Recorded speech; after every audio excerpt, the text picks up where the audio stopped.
Masra, vous restez avec nous pour évoquer donc la situation au Tchad. Cette fois, l'actualité ces dernières heures, ce sont ces milliers de militants réunis ce week-end lors d'un meeting de soutien à la junte, à l'appel du ministre de l'Environnement, stade rempli, tout comme il y a une semaine par le parti des transformateurs. Votre parti, vous en êtes le leader, Succès Masra, vous êtes l'un des principaux opposants tchadiens. Objectif du meeting de ce week-end, appeler tous les Tchadiens à participer au dialogue national inclusif, annoncé pour le 15 février prochain. Hier, le ministre de l'Environnement vous y a publiquement invité. Vous refusez toujours d'y participer, Succès Masra?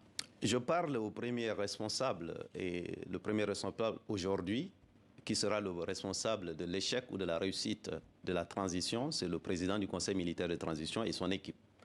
Et la réussite de cette transition s'évaluera à leur capacité à remettre le pouvoir à des équipes qui seront élues démocratiquement à la fin.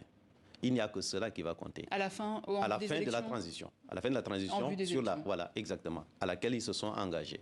Et donc c'est ça l'essentiel. Et nous avons toujours rappelé que nous souhaitons dialoguer.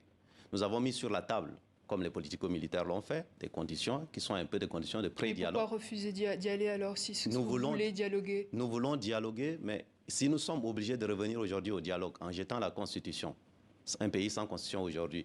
60 ans plus tard, c'est bien parce que les derniers dialogues qui ont été organisés ont été des dialogues qui n'étaient pas sincères. Donc, nos propositions et nos recommandations et les attentes, qui sont les attentes du peuple que nous suivons, c'est justement ce peuple qui s'est réuni en masse au stade, comme vous l'avez rappelé. C'est d'abord, quel est l'agenda du dialogue? Ensuite, est-ce que c'est clair et net pour ceux qui gèrent la transition, qui ne seront pas juges et partis? Vous ne pouvez pas être joueur et arbitre. Mais le dialogue national, c'est l'occasion d'évoquer ces sujets-là? C'est l'occasion d'en parler, non? Pourquoi en amont, ce sont les principes. Il y a des principes universels sur lesquels ils se sont engagés, y compris vis-à-vis de tous les partenaires qui les ont soutenus. La France, par exemple, l'Union africaine, tous les différents partenaires, l'Union européenne, etc., ils se sont engagés à ne pas être candidats. Donc nous avons dit, mettez de manière claire et écrite quelque chose sur lequel vous ne reviendrez pas, c'est que vous ne serez pas candidat. À ce moment-là, ça ouvre la voie à ce qu'on aille discuter de manière sincère. Si vous avez dans la salle des gens qui gèrent à la fois la transition et qui se préparent à être des candidats pour la suite, vous voyez bien qu'on est juge et parti. Est-ce que vous regrettez cette position de la France ou de la communauté internationale sur la situation au Tchad? Il ne s'agit pas de revenir en arrière. Je crois que l'actualité africaine aujourd'hui montre clairement que la position que nous avons défendue au début, sur laquelle nous avons appelé tout le monde, quelques jours plus tard, je crois que la France même s'est révisée sur la question pour dire qu'ils ne sont pas là pour soutenir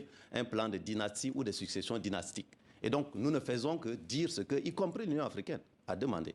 C'est de dire clairement dans la charte que ceux qui gèrent la transition ne peuvent pas être candidats. Si ces éléments sont mis sur la table, plus des critères de juste représentation, plus un agenda consensuel co-défini, alors nous serons au dialogue. Parce qu'il s'agit, au bout du dialogue, d'avoir une nouvelle constitution qui permettra enfin de faire ce qu'on n'a jamais fait au Tchad, c'est-à-dire une transmission démocratique du pouvoir. C'est ça l'enjeu, c'est ça l'avenir. Et les militaires, je voudrais les rassurer, ils auront leur place pour continuer à travailler à nos côtés. Si nous sommes élus, nous allons leur garantir une place, non pas seulement au président du Conseil militaire de transition, mais à toutes les équipes des militaires, parce que l'Afrique et le Tchad, à ce moment-là, sera un Tchad sur ses deux jambes. C'est ça l'avenir pour que nous soyons capables de résoudre les problèmes d'électricité, d'eau, d'emploi. C'est ça l'essentiel des problèmes des Tchadiens. Succès Masra, merci. Je rappelle que vous êtes leader des transformateurs, parti d'opposition au Tchad.